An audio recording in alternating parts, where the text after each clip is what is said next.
Hi everyone, and thanks for tuning in again. Well, on this video we're going to try some watercolour figures, the magic of silhouettes and their shadows.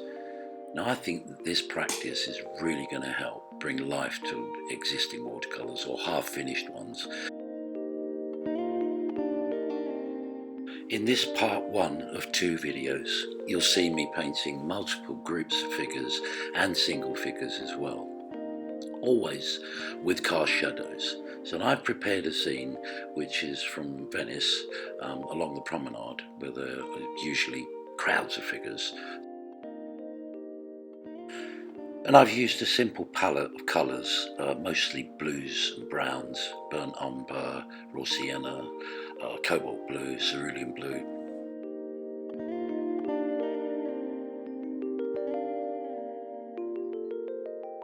It's the kind of palette that I use on plein air anyway, so I try not to overcomplicate matters with too many colours.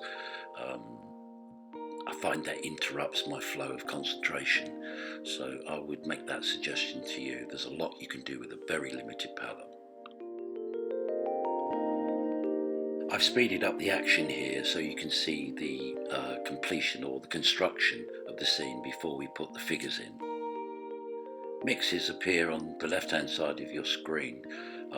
Although they're very limited, they're mostly blues and browns. I'm working with burnt umber here in cobalt blue.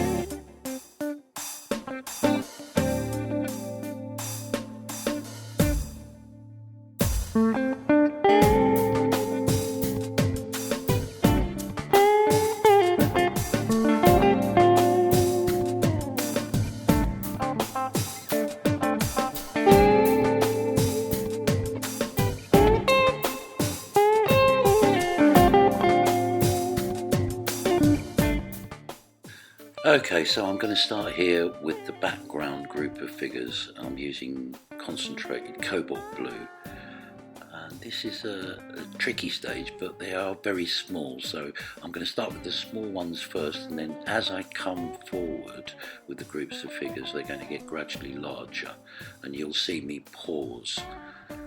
That's to concentrate on the scale of each figure.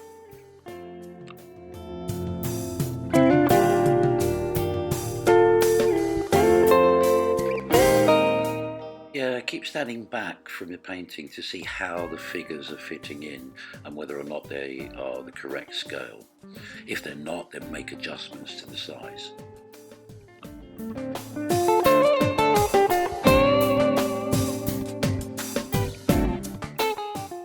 Remember that the group or the collective group of figures are more important than the individual ones at this stage.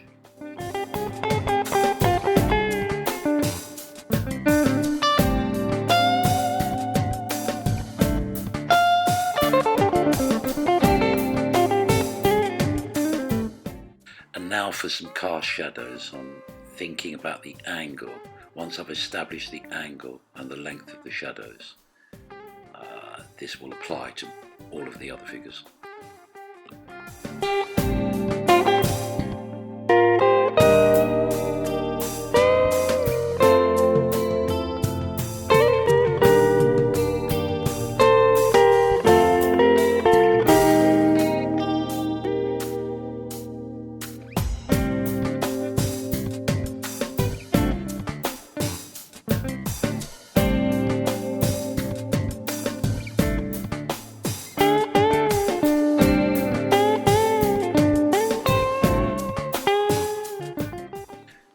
Now applying some washes behind the figures to make them integrate or fit with the background. I want them to merge with the background rather than stand out. Now for a single figure, establishing the scale by using the size of the head to suggest to myself what size the body will be as it comes forward. Now obviously this one's going to be bigger than the group that we've just painted.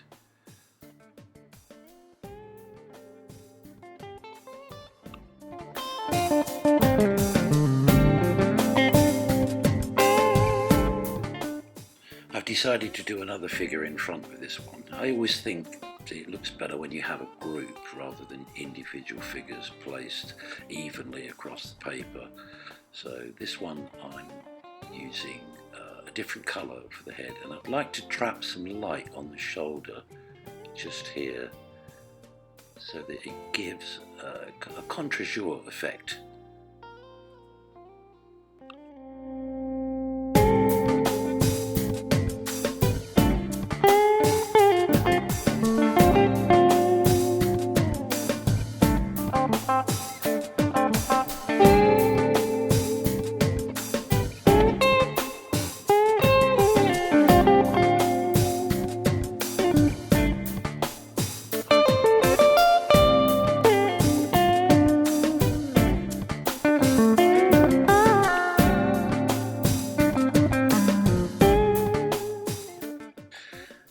I'm adding another figure in. I think you can see that I'm conscious of the fact that the figures are getting larger, gradually larger as they come forward.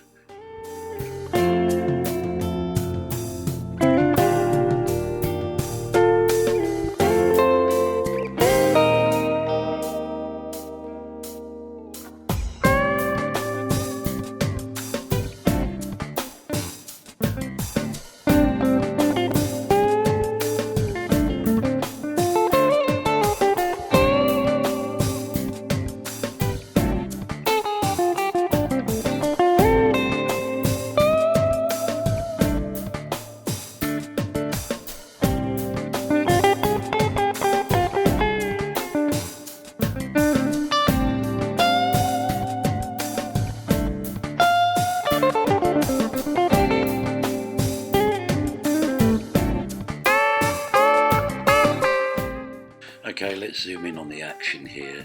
As you can see, I'm using a number 10 round brush, and the figures are getting gradually larger, and I'm varying the colour a lot between the blue and the brown.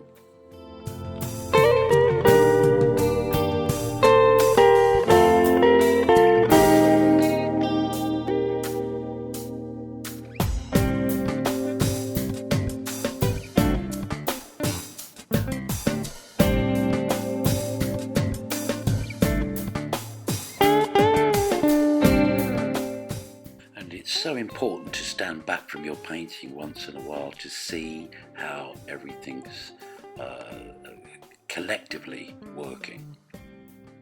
At this point, if something's not right or it's out of kilter, then you can make adjustments.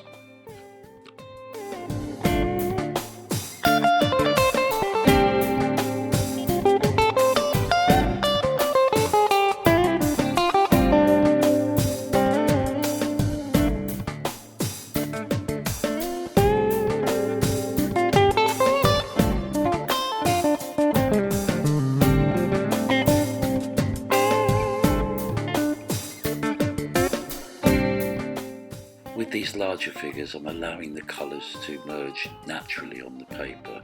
Here I've done a silhouette shape in cobalt blue, and now I'm going to add some burnt umber and allow it to merge in.